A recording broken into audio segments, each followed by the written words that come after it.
Hello students, આજે આપણે ACT સબ્જેક્ટની અંદર જોઈશું કે advantages and disadvantages of cast in શિફ્ટિવ પાઇપ. બરાબર, આના વિશે આપણે જોઈશું. એ પહેલાં તમને કીધું કે લાસ્ટ લેક્ચરની અંદર આપણે જોયું અલગ અલગ પાઇલ્સ, બરાબર, જેવી કે આપણે simplex pile, Wipro pile, pressure pile, frankie pile, બરાબર, આ રીતે અલગ અલગ પાઇલ્સ વિશે જોયું હતું. ક્લિયર? પણ આ જે પાઇલ્સ આપણે જોઈ હતી એ કાસ્ટ ઇન શિફ્ટિવ ટાઈપની હતી. બરાબર, પ્રિકાસ્ટ આપણો જે ટોપિક હતો પ્રિકાસ્ટ એ હજુ બાકી છે. તો એડવાન્ટેજીસની અંદર સૌપ્રથમ વાત કરીએ તો આ પાઇલનો ઉપયોગ કરવાથી આપણને કયા કયા પ્રકારે ફાયદા થતા હોય છે. તો એડવાન્ટેજીસની અંદર છે કે તેમાં હલકા વજનવાળા સેલ વપરાય છે. બરાબર, એડવાન્ટેજીસની વાત કરી રહ્યા છીએ આપણે, જેથી પાઇલની હેરફેર અને જમીનમાં ઉતારવાનું સરળ રહે છે. નંબર 1.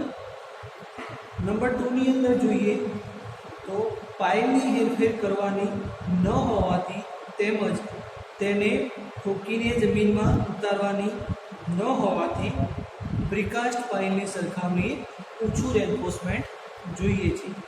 બરાબર.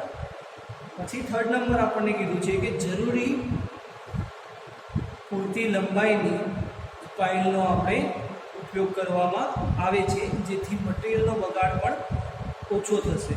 બરાબર, અને પાઇલને કાપવાનો પણ આપણને પ્રશ્ન ઊભો નહીં થાય.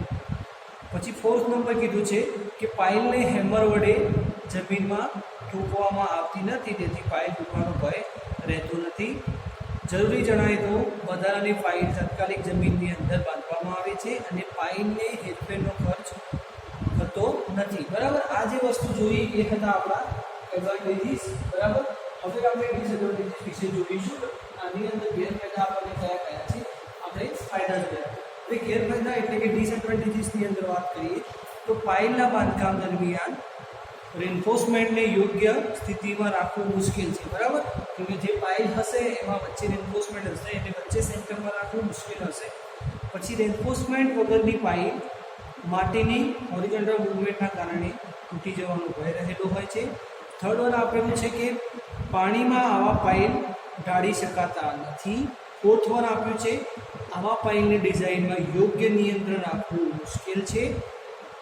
5th નંબર છે કે જો પાઇલના સંપર્કમાં રહેલી માટી સૂકી હોય તો સૂકી માટી પાઇલમાંથી ભેજ ચૂસી લે છે, જેથી પાઇલની મજબૂતી ઘટી જાય છે. બરાબર, WCB રેશિયો આપણે જાણીએ છીએ. પાઇલના બાંધકામ દરમિયાન કોન્ક્રીટનું બરાબર દાબન ના કર્યું હોય તો એની અંદર પોલાણો એટલે કે વોઇડ રહી જાય છે અને એના કારણે એની સ્ટ્રેન્થ આપણને ઓછી મળે છે. તો બરાબર, આ જે ફાયદા ગેરફાયદા આપણે સાથે જોયા હતા, કેમ કે ઘણા ટોપિક એવા છે જે પાઇલની સાથે જ આપણે જોયા હતા. જે રીતે કે પાઇલને આપણે ઠોકવામાં આવતી નથી કેમ કે તૂટી જશે, પછી એને હેરફેરમાં ખર્ચ ઓછો થાય છે, આ બધા ટોપિક. બરાબર, તો આ વાત થઈ આપણી એડવાન્ટેજીસ અને ડિસએડવાન્ટેજીસની. હવે આપણે જોઈશું આપણી નેક્સ્ટ ટોપિક એટલે કે નેક્સ્ટ પાઇલ એટલે કે પ્રીકાસ્ટ કોન્ક્રીટ પાઇલ.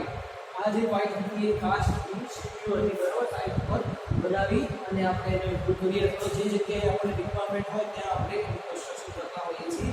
પ્રીકાસ્ટની અંદર આપણે કોઈ સાઇટ ઉપર પર્ટિક્યુલર સાઇઝની મળતી હોય છે પાઇલ, એને આપણે સાઇટ ત્યાંથી કેરી કરીને સાઇડ ઉપર લાવવાની હોય છે. બરાબર, તો આ પ્રીકાસ્ટ પાઇલ વિશે હવે આપણે ડીપમાં જોઈશું. તો હવે આપણે બોર્ડની અંદર જોઈ રહ્યા છીએ પ્રીકાસ્ટ કોન્ક્રીટ પાઇલ. બરાબર, તો એની અલગ અલગ સ્ક્વેર પછી રાઉન્ડ અલગ અલગ શેપમાં બનાવવામાં આવતી હોય છે, હેક્સાગોન એ પ્રમાણે. તો હવે એની થિયરી વિશે જોઈશું. બરાબર, તો આ પ્રકારના પાઇલ ફેક્ટરીમાં અથવા તો જે જગ્યાએ પાઇલ જમીનમાં ઉતારવાના હોય એની આસપાસ આ પ્રકારના આપણે ચોરસ વર્તુળાકાર પાઇલ બનાવવામાં આવે છે. બરાબર, હવે આવા પાઇલની સાઇઝ 30 સેન્ટીમીટરથી 50 સેન્ટીમીટર જેટલી અને લંબાઈ જે છે એ છે 20 મીટર અથવા તો તેનાથી વધારે રાખવામાં આવે છે. બરાબર, પાઇલ જે છે એમાં 20 mm થી 40 mm વ્યાસના 4 થી 8 મુખ્ય સળિયા અને 6 to 10 mm વ્યાસના સ્ટીરઅપ વપરાય છે, બરાબર. સ્ટીરઅપનું સ્પેસિંગ છેડેથી 1 મીટરની લંબાઈએથી રાખવામાં આવે છે અને સેન્ટર ટુ સેન્ટર 10 mm જેટલું ડિસ્ટન્સ રાખવામાં આવે છે. એન્ફોર્સમેન્ટમાં ઓછામાં ઓછું 50 mm કોન્ક્રીટ કવર આપવામાં આવે છે, બરાબર. 50 mm નું કોન્ક્રીટ કવર પણ આપવામાં આવે છે. તો આપણી જે પ્રીકાસ્ટ કોન્ક્રીટ પાઇલ જે છે એ આપણને આ રીતે જોવા મળશે, બરાબર. અને એને જે આપણને મેઝરમેન્ટ જોયા એ પ્રમાણે એને બનાવવામાં આવતી હોય છે. હવે જે પ્રીકાસ્ટ કોન્ક્રીટ પાઇલ છે એને બનાવવાની મેથડ એટલે કે procedure for forming precast concrete pile, બરાબર. તો આ પાઇલ વિશે હવે આપણે ડીપમાં જોઈશું કે સૌપ્રથમ પાઇલ માટે ફોર્મવર્ક તૈયાર કરવામાં આવે છે. કઈ રીતે બનાવી આ પાઇલ, કેમ કે એ પ્રીકાસ્ટ છે એટલે આપણે પહેલાં બનાવેલી હશે, પછી જે જગ્યાએ આપણે એનો વપરાશ હશે, યુઝ હશે એ જગ્યાએ એને લઈ જઈશું. તો તેનું ફોર્મવર્ક બનાવવામાં આવે છે. તેની અંદરની બાજુએ ઓઇલ અથવા તો ગ્રીસ લગાડવામાં આવે છે જેથી ફોર્મવર્ક કોન્ક્રીટ સાથે ચોંટી ન જાય. પછી આપણને એમ કીધું છે કે ડિઝાઇન પ્રમાણે એન્ફોર્સમેન્ટ એની અંદર મૂકવામાં આવે છે, કેમ કે પ્રીકાસ્ટ છે એટલે આમાં મેઝરમેન્ટ આપણી એક્યુરેસી સારી એવી રહેશે. સામાન્ય રીતે 1:2:4 પ્રમાણમાં કોન્ક્રીટ બનાવી તેને ફોર્મવર્કમાં ભરવામાં આવે છે. પાઇલના બંને છેડા કોન્ક્રીટ વધારે રાખવામાં આવે છે અને એગ્રીગેટનું કદ 10 mm થી 25 mm જેટલું રાખવામાં આવે છે. કોન્ક્રીટ ભરતી વખતે તેનું કદ સતત દાબન કરવામાં આવે છે જેથી વાઇબ્રેટરનો ઉપયોગ પણ કરી શકાય, જેથી એર વોઇડ ઘટાડી શકાય. ફોર્મવર્ક 3 દિવસ પછી દૂર કરવામાં આવે છે. પાઇલને એની એ સ્થિતિમાં 7 દિવસ સુધી રાખવામાં આવે છે. ત્યારબાદ પાઇલને ક્યોરિંગ માટે પાણીની અંદર ટાંકામાં 3 થી 4 અઠવાડિયા સુધી મૂકી રાખવામાં આવે છે અને પછી પાઇલ આપણી વાપરવા માટે તૈયાર થાય છે. તો સિમ્પલ મેથડ છે, આની અંદર કંઈ ખાસ એવું નથી. મેઇન વસ્તુ આપણી શું છે, મેઝરમેન્ટ આપણે એક્યુરેટ છે. જ્યારે આપણે આગળની એક કાસ્ટ ઇન્સ્ટિટ્યૂટ પાઇલની અંદર વાત કરી મેઝરમેન્ટમાં એની અંદર એરર તમને જોવા મળતી હતી, બરાબર. આપણે જેટલી લંબાઈની જરૂર હોય એટલી પાઇલ આપણે બનાવવાની, પણ આની અંદર વિકાસ એટલે કે મેઝરમેન્ટ આપણું ફિક્સ જ હશે. આપણે કઈ રીતની રિક્વાયરમેન્ટ છે એ પ્રમાણે આપણે અલગ અલગ પાઇલનો ઉપયોગ કરી શકશું. શેપ પ્રમાણે પણ અલગ અલગ મળી શકશે આપણને, સ્ક્વેર, રાઉન્ડ, રેક્ટેન્ગ્યુલર, બરાબર. એ પ્રમાણે અલગ અલગ પાઇલ પણ આપણને મળી જશે. તો બેટર રહેશે કે આપણે કાસ્ટ ઇન્સ્ટિટ્યૂટ પાઇલ યુઝ કરીએ એના કરતાં પ્રીકાસ્ટ કોન્ક્રીટ પાઇલ યુઝ કરવી એ બેટર છે. આપણને આની અંદર એડવાન્ટેજીસ અને ડિસએડવાન્ટેજીસ આવેલા છે. તો હવે આપણે આના એડવાન્ટેજીસ અને ડિસએડવાન્ટેજીસ જોઈશું. તો હવે પ્રીકાસ્ટ કોન્ક્રીટના આપણે જોઈશું સૌપ્રથમ એડવાન્ટેજીસ, બરાબર. Advantages of precast concrete pile. તો રેન્ફોર્સમેન્ટની ઓરિજિનલ પોઝિશનમાં કોઈ ફેરફાર થતો નથી. જે રીતની બનાવટ હોય, જે રીતની પેટર્ન હોય, જે રીતનો શેપ હોય, એમાં કોઈ પણ જાતનો ફેરફાર થતો નથી. આવા પાઇલ પાણીમાં પણ નીચે સુધી ઉતારી શકાય છે. જ્યારે કાસ્ટ ઇન્સ્ટિટ્યૂટમાં શું છે કે જ્યારે પાણી હોય તો ડિવોટરિંગ કરવું પડે, એના પછી આપણે શું કરતા ટિમ્પરિંગ કરવું પડે, પછી આપણું કામ થશે. જ્યારે આની અંદર ડાયરેક્ટ આપણે પાણીમાં એડ કરી શકીએ છીએ. પછી આવશે આવા પાઇલ વર્કશોપ અથવા તો ફેક્ટરીમાં તૈયાર કરવામાં આવે છે, જેથી તેની ડિઝાઇનમાં અને પાઇલ ઢાળતી વખતે યોગ્ય ગુણવત્તા નિયંત્રણ થઈ શકે છે, બરાબર. એટલે આની ડિઝાઇનમાં સારો એવી ગુણવત્તા પ્રમાણે કામ કરેલું હોવાથી આપણને આમાં સારા એવા રિઝલ્ટ મળી શકશે. પાઇલમાં રહેલી કોઈ ખામી તપાસીને તેનું રિપેરિંગ પણ થઈ શકે છે. માની લઈએ કે કોઈ પાઇલ જો કોઈ જગ્યાએથી ડેમેજ થઈ ગઈ હોય તો એનું પણ રિપેરિંગ થઈ શકે છે. પછી આવશે મોટા જથ્થામાં પાઇલો એકસાથે ઢાળી શકાય છે અને ખર્ચ ઘટાડી શકાય છે. એટલે કે વધારે બલ્કમાં આપણે પાઇલનો રિક્વાયરમેન્ટ હોય તો વધારે જથ્થામાં એક સાથે આપણે બનાવી શકીએ છીએ અને ખર્ચ ઘટાડી શકીએ. કેમ કે આપણે જાણીએ છીએ કે જ્યારે કોઈ પણ વસ્તુ વધારે આપણે બલ્કમાં લઈશું તો આપણને સારા એવા પ્રમાણમાં ડિસ્કાઉન્ટ મળતું હોય છે. તો એ રીતે જ્યારે વધારે કામ હોય તો એ રીતે આપણને ખર્ચમાં ફાયદો પણ થતો હોય છે.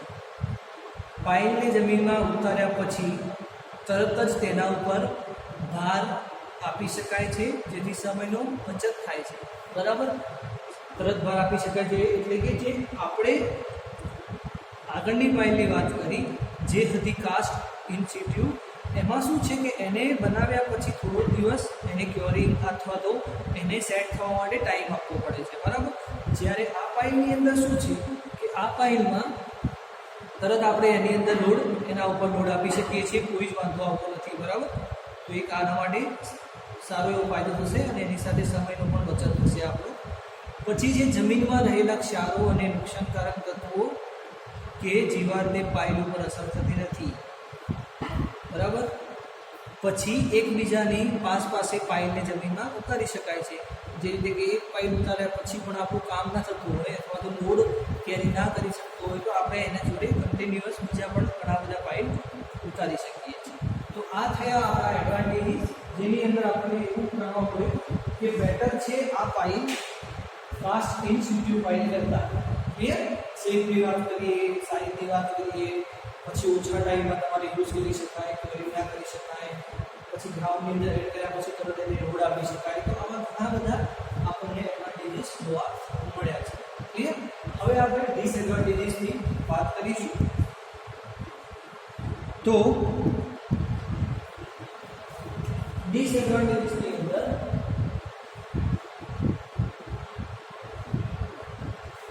જોઈએ તો સૌપ્રથમ આપણને એમ કહેવામાં આવ્યું છે કે પાઇલ ખૂબ જ ભારે હોવાથી તેની હેરફેરમાં નુકસાન થવાની શક્યતા રહેલી છે. કેમ કે પ્રીકાસ્ટ છે એટલે વજન હશે અને નોર્મલી આપણે કોઈ પાઇલ ગ્રાઉન્ડમાં એડ કર્યા પછી વજન તો નથી જ કરતા, કેમ કે એ કઈ વાત થઈ કાસ્ટ ઇન સિtu, કેમ કે આપણે વજન કેટલું છે આપણને ખબર નથી હોતું જ્યારે ગ્રાઉન્ડની અંદર એડ કરીએ છીએ. પણ પ્રીકાસ્ટની અંદર તો ખબર પડી જશે, કેમ કે આપણે પહેલાંથી બનાવી અને પછી કોઈ જગ્યાએ આપણે એને યુઝ કરીએ છીએ એટલા માટે.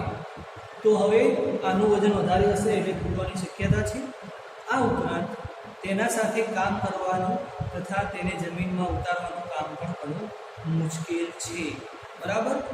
કેમ કે પેટર્ન આપણી તૈયાર હશે, ખાલી ગ્રાઉન્ડની અંદર હૂક કરી અને એને મૂકવાની સાથે એને ગ્રાઉન્ડમાં ઉતારવું પણ પડશે જરૂરી ઊંડાઈ સુધી. પછી આપણને એમ કીધું છે કે પાઇલના હેન્ડલિંગ અને ડ્રાઇવિંગ દરમિયાન ઉત્પન્ન થતા સ્ટ્રેસીસ સહન કરવા માટે વધારાના રેન્ફોર્સમેન્ટની જરૂર પડે છે, જેથી ખર્ચમાં વધારો થાય છે. હવે આ જે પાઇલ જે છે એમાં શું છે કે પ્રીકાસ્ટ છે એટલે પહેલાંથી બનાવેલી છે, તો એને સાચવીને ગ્રાઉન્ડની અંદર ડ્રાઇવ કરવાની હોય છે, બરાબર, ઉતારવાની હોય છે. તો એની માટે વધારાના રેન્ફોર્સમેન્ટની જરૂર પડે છે, જે આપણા માટે નુકસાનકારક છે અથવા તો ખર્ચમાં આપણને વધારે કોસ્ટલી પડી શકે. પછી છે કે પાઇલની લંબાઈ વધારી શકાતી નથી. એક આનો એક ડિસએડવાન્ટેજ આ છે કે માની લઈએ કે પાઇલની લંબાઈ 50 મીટર હોય અને આપણે જોઈએ છીએ 70 મીટર અથવા તો 80 મીટર, તો આની અંદર આપણે પાઇલની લેન્થ નહીં વધારી શકીએ. એ આપણા માટે મોટો પ્રશ્ન બની શકે છે. પછી આવશે પાઇલના હેરફેર દરમિયાન તે તૂટી જવાની સંભાવના રહેલી છે, બરાબર. પાઇલના હેરફેર માટેના વાહનના માપને ધ્યાનમાં રાખીને પાઇલની સાઇઝ નક્કી કરવામાં આવે છે, એટલે કે લંબાઈ ઊંચાઈ નક્કી કરવામાં આવે છે. કઈ રીતે? તો એના શેપ પ્રમાણે આપણે વાહનમાં એડ કરવાની હોય એ દરમિયાન અથવા તો એક જગ્યાએથી બીજી જગ્યાએ લઈ જવાની હોય એ સમયે. જો પાઇલની લંબાઈ વધારે હોય તો તેને કાપવું મુશ્કેલ પડે છે. હવે મેઝરમેન્ટ પ્રમાણે 50 મીટરની આપણે રિક્વાયરમેન્ટ નથી, પણ આપણે કંપનીમાં આપણે જોઈએ છીએ 40 મીટરની, બરાબર, અને આવી ગઈ છે. અથવા તો ફિક્સ મેઝરમેન્ટ એનો એવું છે કે 15 મીટરમાં જ આપણને મળે છે, તો પછી એને કાપી શકાતી નથી. જો પાઇલ તાત્કાલિક ન મળે શકે તો કામમાં ઢીલ પડે છે. એટલે કે આપણે માની લઈએ કે વધારે પાઇલ એટલે કે 500 પાઇલની રિક્વાયરમેન્ટ હોય અને આપણે 400 પાઇલ આવી હોય, તો જે બાકીની પાઇલ છે એ તાત્કાલિક આપણે ના બનાવી શકીએ, કેમ કે પ્રીકાસ્ટ વર્ક છે તો એના માટે પહેલાંથી મંગાવેલી હોય. તો તાત્કાલિક રિક્વાયરમેન્ટ પડે તો કામમાં ઢીલ પડી શકે છે, બરાબર. પછી આગળ જોઈએ તો હવે આવશે સ્ટીલ પાઇલ, બરાબર. સૌ પ્રથમ આપણે જોઈશું સ્ટીલ પાઇલ. ડિસએડવાન્ટેજ એડવાન્ટેજ પતી ગયું. તો સ્ટીલ પાઇલની અંદર અલગ અલગ આપણને પ્રકાર આપેલા છે, બરાબર. સૌ પ્રથમ જોઈએ એટલે કે સ્ટીલ પાઇલ છે પ્રકારના પ્રમાણે. પછી એની અંદર અલગ અલગ પાઇલ છે કે ટિમ્બર પાઇલ, એ બધા અલગ અલગ પ્રકાર છે. તો સૌ પ્રથમ નંબર 1 સ્ટીલ પાઇલ છે. બીમ પાઇલની અંદર અલગ અલગ પેટર્ન આપેલી છે, પેટર્ન અથવા તો પ્રકાર પણ કહી શકાય. નંબર 1 છે એચ બીમ પાઇલ, નંબર 2 છે box pile. Number 1 H beam pile, number 2 box pile અને નંબર 3 ટ્યુબ પાઇલ. બરાબર. એચ બીમ પાઇલ એટલે એનો શેપ જે હશે એ કેવો હશે? H type. આપણે જોઈએ એ બોર્ડમાં તો એનો શેપ આ રીતનો હશે, એચ પાઇલનો. બરાબર.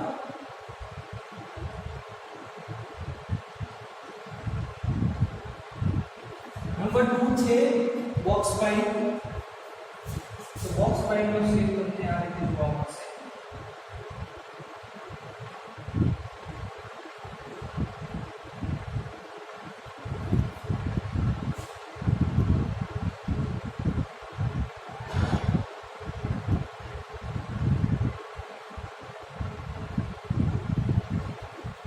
વચ્ચેના ભાગે આ પેટર્ન બની રહી છે એ થશે બોક્સ ટાઈપ. બરાબર. અને થર્ડ વન છે ટ્યુબ ટાઈપ. તો ટ્યુબ ટાઈપની